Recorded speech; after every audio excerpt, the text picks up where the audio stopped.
اسماء بنت عمیس رضی اللہ عنہا فرماتی ہیں کہ مجھ سے رسول اللہ صلی اللہ علیہ وسلم نے فرمایا، کیا میں تمہیں چند ایسے کلمات نہ سکھا دوں جنہیں تم مصیبت کے وقت کہو؟ وہ یہ کہ اللہ میرا رب ہے، میں اس کے ساتھ کسی کو شریک نہیں کرتی۔ ایک روایت میں یوں ہے، جیسے کوئی پریشانی، فکر، غم، بیماری یا شدت لاحق ہو اور وہ کہے اللہ ربی لا شریک لہ، تو اس کی مصیبت ختم کر دی جائے گی۔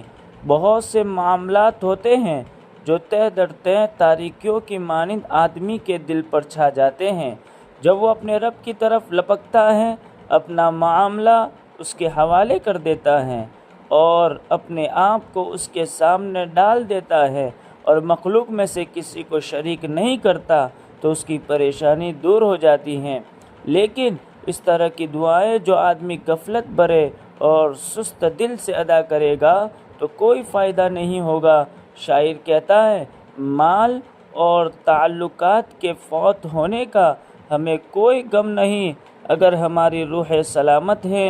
مال کمایا جا سکتا ہے، عزت بھی حاصل ہو جائے گی اگر اللہ نفوس کو ہلاکت سے بچا لے۔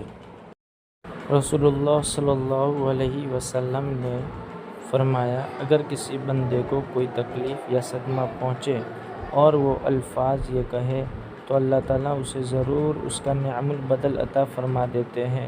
وہ الفاظ یہ ہیں، انا للہ و انا الیہ راجعون، اللہم اجرنی فی مصیبتی و اخلف لی خیرا منہا۔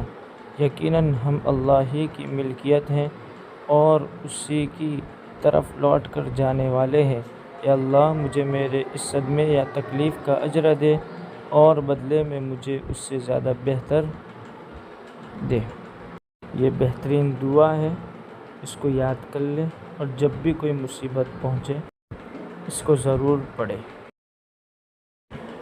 السلام علیکم ورحمۃ اللہ وبرکاتہ۔